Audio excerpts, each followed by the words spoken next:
our guest tonight that you saw standing here, and like Randy said, we want you to hear from real stories. We want you to hear from real people. We taught about one last week, but we want you to hear from some voices tonight that we consider true heroes. And so I'm going to introduce them. They're going to have their pictures up on the screen. And so as I introduce, let's just kind of save it. At the end, we'll have a round of applause for them. But the first up we have, if you'll get that first picture up there for me, guys, Danny Jones. Mr. Danny Jones is with our police force. Come on up, Danny. You can find a seat anywhere. It's going to be good. We'll have some mics for you. Next up, we have Adam Thomas. Mr. Adam Thomas, you see him every week on Wednesday nights. Adam is with our firemen. The next up we have Mr. Bob. Mr. Bob Peck is our veteran tonight. Mr. Bob is also one of our small group leaders. So we're glad to have you, Mr. Bob. And then we have Nick Wilson. Mr. Nick Wilson, come on up. There we go. Yep, I'm feeling that. And then we have Scott, Mr. Scott Turnmeyer. And then we have his lovely wife, Caitlin Turnmeyer. And so they are going to join us. And you can have a mic right there. All right. So, hey, give them a round of applause. We're going to get ready to start. Okay. Hey, thanks so much for being here tonight, guys. Are y'all excited? Yes. Yeah, absolutely. Are excited. Okay. So we're going to have a good time. So we have a handful of questions that we wanted to ask them tonight. So first up, I want them to hear from each one of you. Just tell us what you do, how long have you done it, and what motivated you, or Mr. Bob, you have an interesting take on this question. Why do you do what you do? So we'll just start down here. And Scott, tell us a little bit about that. Okay, my name's Scott Turnmeyer. I'm a paramedic. I've been working in the EMS field for about 12 years. What was the second question?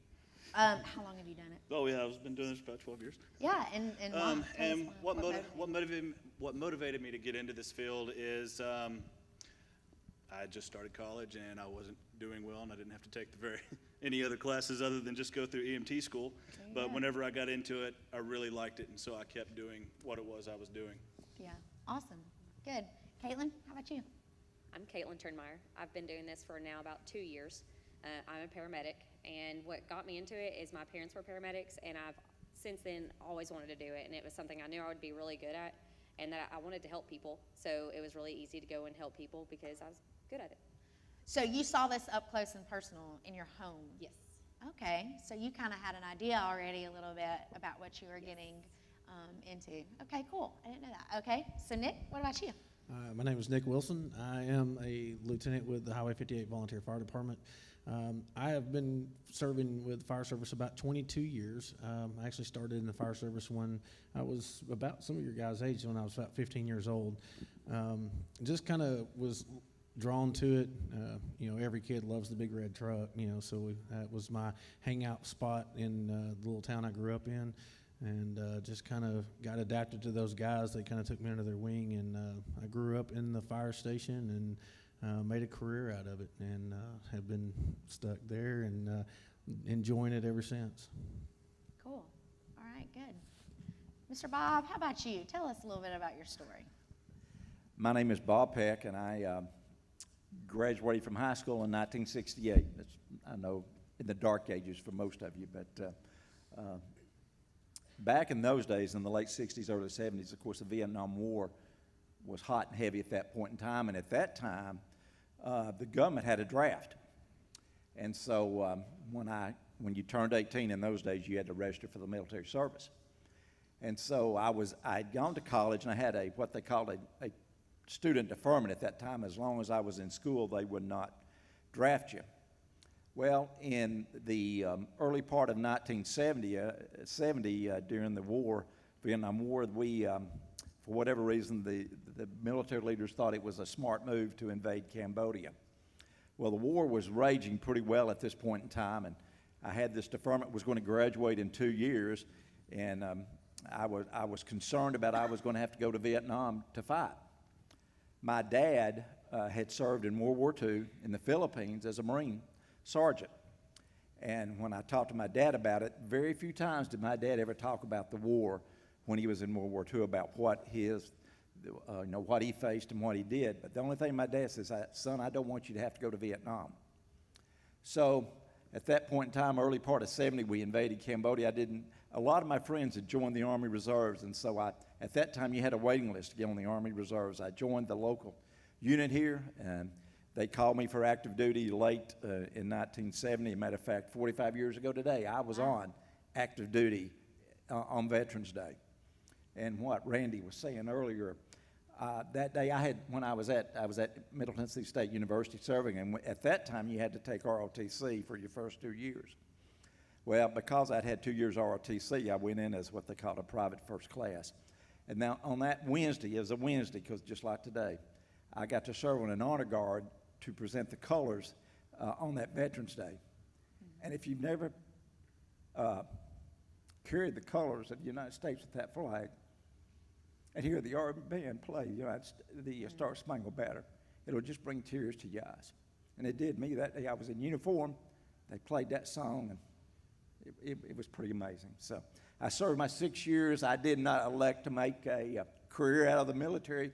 Served my 6 years in reserves and continued my banking career after that. So that's a long, drawn-out answer, but that's where it was. Absolutely. Well, no, thank you. Thank you for sharing that with us. Thank you, Mr. Bob. Adam? All right, my name is Adam Thomas. Work for the Chattanooga Fire Department. Been working with them about 14 years.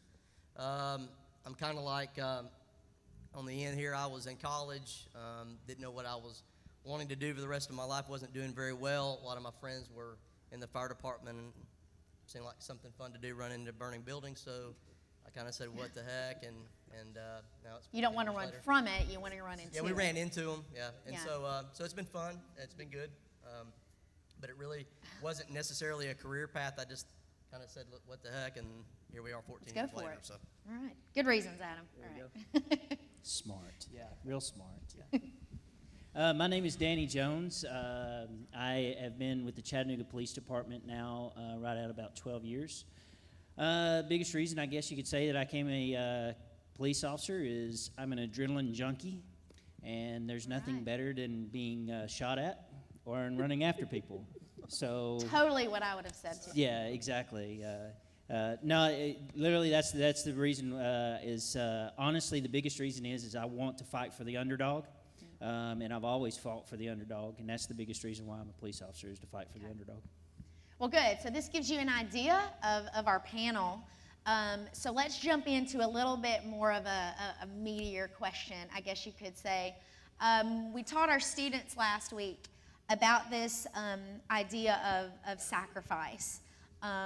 We all have an opportunity to step in to be someone else's hero, but many times that involves sacrifice. That's what we taught you last week. And so I'd like to hear from you. What does sacrifice look like for you? What did that look like for you in your line of work, in your role that you play? And so, Nick, actually, if you wouldn't mind, would you start us off for you? What does that look like for you in your everyday work? What does just the idea of sacrifice look like? The sacrifice in the fire service and any public safety, it comes in many different forms. Now, personally, for me, the sacrifice is the time away from my family.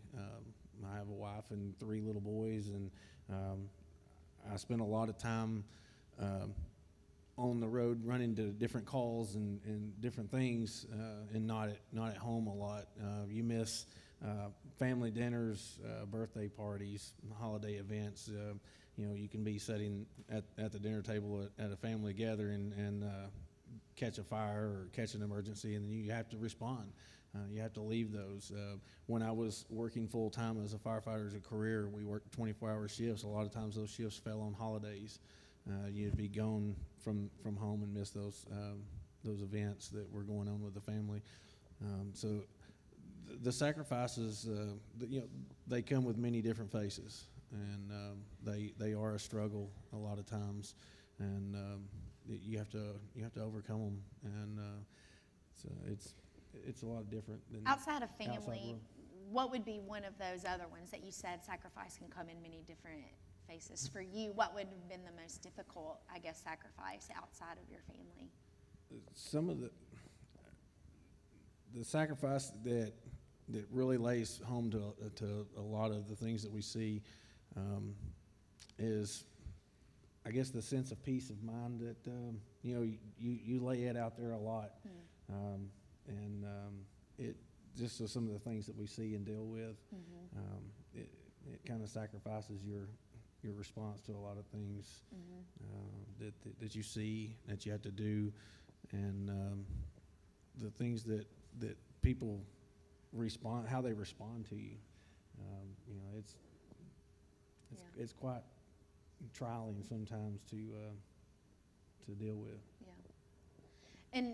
And Caitlin, I said I wanted to hear from you on this one because they are married and they're both, paramedics, right? And so for you as a wife and as a mom and as your role in what you do, what does that look like for you? Is there an example or a story, of just those sacrifices that you have to make? Mine are pretty similar to what Nick said. A lot of it is family. I'm not home to tuck my kids in at night and be able to tell them goodnight stories or sing to them, and like your normal mom is able to do, or to cook dinner and stuff like that. But it's also time with my husband, and because he's gone to work and then I'm gone to work. So just really the biggest thing is our family and sacrifice. And then there's some emotional sacrifice of, well, I'm too tired to deal with you right now, or something like that. And so it's a lot of emotions that you don't want to deal with, and you have to. Does anybody else have a story? I know family is obviously one of the biggest ones, I would think, and not having been in that and what you do, and even, for you, Mr. Bob, having been in that military. But does anyone else have something just unique or a personal story on that that you could share? Anyone? It's all good. All right, we're going to move on. All right. So let's move on then to the next question. So in your line of work, the situations are tough, as you've already referred to, and the sacrifices and the things that you see. And we taught about Nehemiah, as Randy said. We taught on Nehemiah last week. And so many of you, I heard you mumbling. You heard about just the story of Nehemiah and how his mission and what he was doing, like when they're called out on a mission, Nehemiah was called out on a mission, and he encountered opposition. And he encountered, guys, an enemy. And for many of you, you encounter that opposition. You encounter that, call it an enemy, call it a threat, call it something that is opposing you. I can't imagine how tough that would be. And so I'd like to hear from you. What does that look like in each one of your roles? Do you have a story or an example when you have encountered just, man, what just happened here? You have this threat, stepping in. I'll let anybody jump in on this one. Someone that hasn't spoken. I think one of the things that I see a lot is, especially as you are involved for many years, is you get somewhat cold-hearted, so to speak, where you're experiencing certain things over time, and you begin to respond because it's a job, and you kind of miss the person, and that's police, fire, military, where you're seeing people in their worst situations. And for me, it's hard, or it has been hard, to stay rooted in, before I'm a firefighter, I'm a child of God. And because of that, I have an opportunity to make an impact that's beyond my role as a firefighter. And that takes me being emotionally involved. And certain times that's difficult. There are times where it doesn't work out, where we're not able to rescue, or the car accident was too severe and the person didn't make it. Those kind of things where it hits you so hard, you almost put up your hand as a defense, and you just almost do it because it's a response. And for me, it's been hard to balance the idea of working those scenes and also making an impact personally. Maybe saying a word, putting a hand on the shoulder, actually being intentional. And I think amazingly, it's amazing what God can do through that. If we would fight and have the opportunity to slow the scene down, and be able to say, I see you, I recognize what's going on, and it not just be an everyday call. So that's something I have to fight against personally. Scott, what about you? We haven't heard from you. What is that? I'm kind of in the same boat. Probably my biggest enemy is myself. Okay. In that I do have to fight with myself a lot in the same manner. I'm numb to most of the stuff that I see now. I mean, like if you in the pink shirt had a broken leg and your bone was sticking out, I'd be like, oh, it's a broken leg, yay. We'd all be like, Everybody you else know? would be freaking out. I mean, and I might not necessarily be able to connect with someone on a more personal level that way. And so, like him, I have to fight with myself a lot on how to remain normal. Yeah. Okay. Danny, you like to be shot at, so there's got to be a story somewhere here. I can't tell you how many times. No, I'm probably going to go to an example that you guys already know. For me, honestly, it's going to be July the 16th. It was by far the hardest day of this year that I've ever encountered. Because 3 of the Marines that were killed, I knew them personally. And to actually be on that scene and then see what I saw and deal with what I had to deal with, and then turn around and go from there to go to someone's home that could have been implicated in it, and actually remind myself exactly what I'm there for, and to remember that first and foremost, I have to do my job. And my job is actually keeping everyone safe. And even sometimes, believe it or not, that means even the suspects safe. And we always, I'm on the SWAT team, and one of the things that we do before we go out on any operation of anything that we do, we always pray. And the one thing that we pray for is not only for our safety, but also for the suspect's safety, for whomever we're going after. Because we've gone after murderers, we've gone after, serial murder. We've gone after a lot of bad folks. And one of the things that we have to remember, especially that I try to make the guys remember on a constant basis, is that we are, as Adam's already said, a child of God. Doesn't mean that we don't mess up, because we do. But it also, at the same time, we have to fight through what we know in the Word, to be able to actually do our job the way God intends us to do our job, and not necessarily of something else. I'll give a very short, brief. Okay.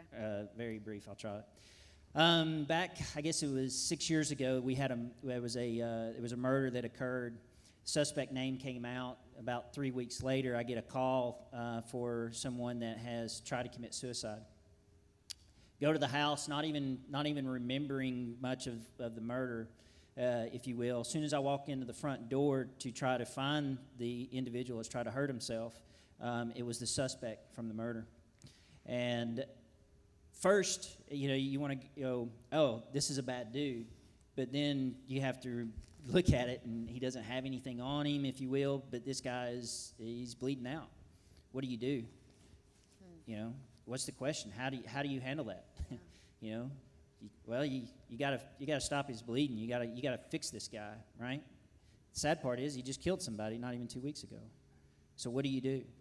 So here's the cool thing, though. Got the bleeding stopped, and I got to spend 4 hours at the hospital with this guy. And not one time did we talk about the murder or talking about him trying to hurt himself, but the whole time we spoke about Christ. Wow. And so it's a kind of a cool thing to be able to take it full circle, and actually pour into somebody in something so horrific. Because I would assume that you probably don't get to do that much. Well, it's kind of cool though. I mean, I get people in the back of my car with handcuffs. They don't really have Yeah, a gotta chance let it go. to not go anywhere. So yeah. Good, I love it. Okay, so I had another question for you. And this is going to be a story format because I'd love to hear, again, super tough situations. For many of it, it involves all of just your mental capacities. You're thinking through everything, in an instant. What do I do, and all these questions. And I'm sure, again, just like Nehemiah, you have found yourself in a situation where God has to intervene. Like, okay, Lord, what do I do right now? What in the world what's got to happen? And so whether you're literally saying that out loud or you're saying that inside or whatever that has looked like for you, do any of you have a story that you could share for us about that, where you knew God had to intervene in that moment for what you wanted to happen? Does that make sense? And does anybody? I don't want to call somebody out on that. I don't go for Danny, someone that hadn't. Caitlin, you look like you have something. I think it, like for us being on the medical side, is whenever somebody is dying is probably the hardest part. We see people at their sickest whenever they are hurt the worst or they are dying, and there's nothing that you can do. You've exhausted everything that you can possibly do, everything you have been trained to do, and there's nothing left but God. And that person is going to die if God does not stop and say, I've got you, I'm going to pull you out from death. And that's probably the biggest thing in my field. And that can range from all ages. I mean, it can be a baby or it can be somebody who is 90 years old. I mean, it doesn't really matter the age. God doesn't, it's not something that we can really control. Right. And so, especially for like your kids and stuff like that, God, please save them, they're just a baby and stuff like that. So Yeah. that's more so our experiences. Yeah. What about you, Nick? What are you thinking? I don't know. Throughout my career, you see so much. You see ups and downs, and probably in a 22-year stint with the fire department, I've seen tons of things that I would assume to forget. Unfortunately for us, we kind of keep a closet of things that we've done. I'm coming up on 5 years on the anniversary of a call that I run on December 20th. You remember 5 days before Christmas, I worked a call. I was one of the first responders on the scene. Got there, me and one of my guys that I run the fire department with, we were the only two people there. We were waiting on an ambulance to get there. I had a 2-year-old little boy who had accidentally shot himself with his grandfather's pistol. It was one of the most sinking feelings in the world, knowing that this is going to end poorly. Yeah. He was awake, he was alert, and very much aware of what was going on with him, pain-wise. At the time, I had a little boy at home the exact same age, little blonde-haired, blue-eyed boy. It took everything I could to just leave that scene and go home and get him. We were tied up with that call for about 7.5 hours. I rode in on the ambulance to the hospital and watched this little guy take his last breaths. We were holding on to him for dear life. We tried everything we possibly could. And we, as firefighters, realize, that we can't stop everything. We can't cure all. Right. We sat in the floor outside of the operating room for 4 hours while they worked on him and tried to do everything they could to save him. And they was just beyond damage for anything to happen. And and I know y'all's department, everybody, we have chaplains and preachers on with the service. Our chaplain is probably one of the coolest guys. He's like 73 years old, and he showed up at the hospital, and he sat in the floor with us outside of the ER doors, and we talked about it. We cried like babies for hours and hours. But those are some of the things that we have to absorb and deal with. Out of all those years, December the 20th is probably one of the worst days that falls out of that closet every year. And no matter how hard you try to keep it in there, try to keep it, at bay and not worry about it, and know that God intervened that, and He had a better plan for what to take place, and as He does with everything that He's involved in that you pray for. There's always those things that just come back Yeah, that's that to marker get you. for you. Yeah. Yeah, and we like to try to swallow that and not bring it out and talk to it, and but it's like everybody was saying, we kind of grow numb to the things that we see and people that we deal with. But I think I can probably speak for most of us. Those kid calls are they're rough. Those are, yeah. They're horrible. No one likes to see little people in pain. Yeah. So. Well, I don't want to, the transition's going to feel a bit awkward, I think, just from that story, and I hope you let that sink in just a little bit again, just with the sacrifices that you've heard about tonight. And the reality is that they're moms and dads, and they have gone into this role. You have stepped into this, profession. Yes, you were in that, Mr. Bob, but so what I want to hear from you now is, just with the little bit of minutes that we have left, is just a challenge for our students. Caitlin, for you, this was something for you as a paramedic you grew up with. Maybe that was a dream. Maybe that was something that you aspired to. Y'all went to college and said, hey, this might work out, And so whatever that dream was, whatever, that is, they have dreams, and y'all have things that you want to see happen. And one day you will be stepping into a profession. So I want them to hear from you, and to just encourage them and challenge them. What is one thing that you would say to encourage them, to help prepare them for that profession that they're stepping into, like y'all did? How would you encourage them and challenge them in that tonight before we leave? So Scott, I'm gonna. For me, I went to college to become a nurse, and like I said, it was still kind of the time when it was kind of funny for guys to become nurses, but not anymore. But and I didn't do well, and I'm the black sheep of my family. Nobody in my family does medical. Everybody works for the post office, or they do something else. But I was the first person to actually do anything medical in my family, and so it was like an entirely new experience for anybody in my family to be able to have somebody or have me in there. Mm-hmm. And I had no idea what I was walking into until I did. It was a little late, but it turned out it was one of the best decisions of my life. I met my wife. I have my children now because of it, and it's a profession that I believe in and that I love, and I'll probably never quit doing it. Yeah. So, Yeah. whatever, that's all I have. I'm sorry. Yeah. No, it's cool. Mr. Bob, what would you say to them? How would you challenge them and encourage them in their dream?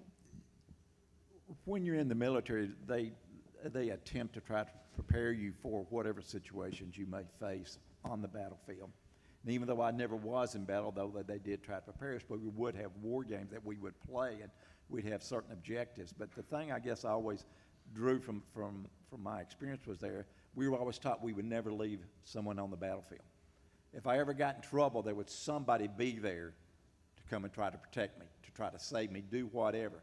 And so, because as I look at my life of when I had to join the reserves or go in the military, God had that in his plan. And the reason why I say that is because as I said, I was at college. I had joined a fraternity, and had I stayed there and enjoying the fraternity life, I don't know where my life might have ended up. But God had my back. He was there for me because I had accepted him in the summer of 1966 on the campus of Emory and Henry University at a church camp. And I would encourage you all, I know Kelly has said that, but those are great times and those are great experiences, and I would encourage you to go. But what I learned is God had my back there. And he has all the time, just as in the military, there'd be someone there to save me or to protect me. God has always been there for me to save and protect me throughout my life, as long as you'll learn to lean on him and trust in him. Adam, 1 minute, what would you say? 1 minute, cool. know, right? I keep feeling the word believe. I think that's a good New Testament word. But I think when you know something within you that's a dream, I think you need to believe in it.